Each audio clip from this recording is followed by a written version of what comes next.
Tweet आहे नितेश राणे यांनी जरा स्वभाव बोलावं काय नेमकं याचा समजा मी विषय धाराशिवचा होता. एक मिनिट. विषय जो बोलायचा होता की आपण महायुतीमध्ये आहोत. महायुतीमध्ये वातावरण तसं चांगलंच आहे आणि ते चांगलंच राहिलं पाहिजे, त्याच्या पलीकडे काही नाही. मनसे आणि उद्धव ठाकरेची शिवसेना एकत्र येण्याच्या संदर्भातल्या ज्या चर्चा आहेत काय नेमका परिणाम वाटतो तुम्हाला? त्यांनी एकत्र यावं किंवा न यावं हा त्यांचा विषय आहे. त्यांनी बॅट बॉल खेळावा की टेबल टेनिस खेळावा हा त्यांचा विषय आहे. आम्ही कसं काय बोलणार त्याच्यामध्ये? त्यांचे स्वतंत्र पक्ष आहेत, त्यांनी त्यांचं बघावं. पण काही जरी झालं तरी महायुती मोठ्या फरकाने येणाऱ्या स्थानिक स्वराज्य निवडणुका जिंकणार, तयारी तशी चालू आहे आणि जनमानसामध्ये तशी इमेज आमच्या सरकारची तशी झालेली आहे. म्हणून ज्यांना भीती वाटत असेल आणि त्या भीतीपोटी एकत्र येत असतील त्याला आम्ही काय करणार?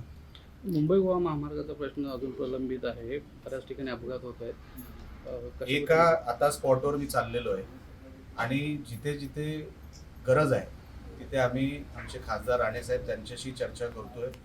खासदार साहेब गडकरी साहेबांची चर्चा करतायत. लवकरात लवकर ह्याच्यातला तोडगा काढण्यासाठी आम्ही सगळेच कामाला लागलेलो आहोत.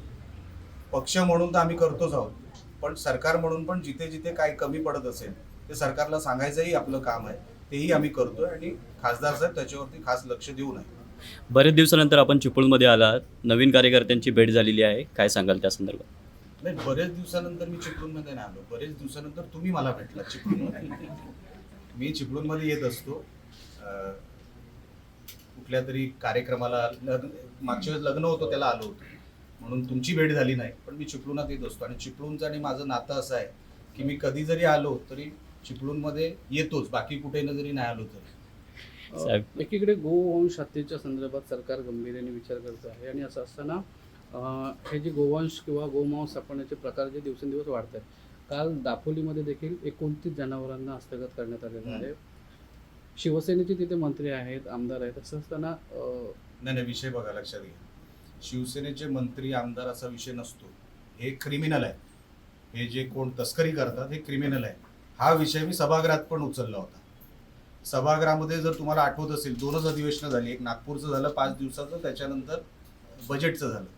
त्या बजेटच्या अधिवेशनामध्ये मी काय बोललो होतो आणि त्याच्यानंतर राज्याचे मुख्यमंत्री फडणवीस साहेब काय बोलले होते की ह्याच्यावर आता मोका लागणार. जे दुसऱ्यांदा तिसऱ्यांदा त्या क्राईममध्ये भेटणार त्यांना मोका लागू शकतो. मी मागे रश्मी शुक्लाजींना पण भेटलो, त्यांनाही मी तेच सांगितलं की आता हे वाढणार, कारण का सण येतोय. जिथे पकडून द्यावं लागणार तिथे पकडून द्यावंच लागणार. आता ही काय इकॉनॉमी काय आजची नाही आहे, ह्यांना आपल्याला नष्ट करायचं आहे. तर नष्ट करण्यासाठी आपल्याला महाराष्ट्राचं रॅकेट फोडावं लागेल. लक्षात घ्या, ही गुरं किंवा या गायी ज्या काय नेतात ना, हे पश्चिम महाराष्ट्रात नेतात, कराडला, साताऱ्याला. तिथे कत्तलखाने आहेत.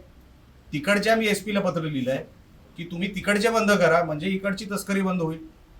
हा फक्त 1-2 जिल्ह्याचा विषय नाही राव, हा महाराष्ट्राचा विषय आहे. महाराष्ट्रभर हे विषय, हे कोकणात तरी फार कमी संख्येने होतात. जर तुम्ही वरती गेलात ना, धुमाकूळ चाललाय. हे कुठेतरी बंद व्हावं, गोहत्या थांबावी. आम्ही रस्त्यावर उतरतो वेळोवेळी, आमचेच कार्यकर्ते अरेस्ट होत आहेत. सरकारला आम्ही सांगतोय ह्याच्यावरती मोका तर आता लागलेलाच आहे, पण जे रॅकेट आहे ते पोलिसांनीच तोडलं पाहिजे. आता जर कुठे पोलीस कमी पडत असतील तर आम्ही काय पोलिसांच्या मागे पडणार आहे? पोलिसांनी पोलिसांचं काम करावं. सरकार म्हणून आम्ही करतोच आहोत. कोकणामध्ये यावेळेला मान्सूनपूर्व पावसाने खूप मोठ्या प्रमाणात नुकसान झालेलं आहे. शेतकऱ्यांचं मोठं नुकसान आहे, आंबा बागायतदारांचं. हे पंचनामे सुरू आहेत. जसे जसे शासन दरबारी ते पंचनामे जातील त्याच्यावरती निवारा होणारच.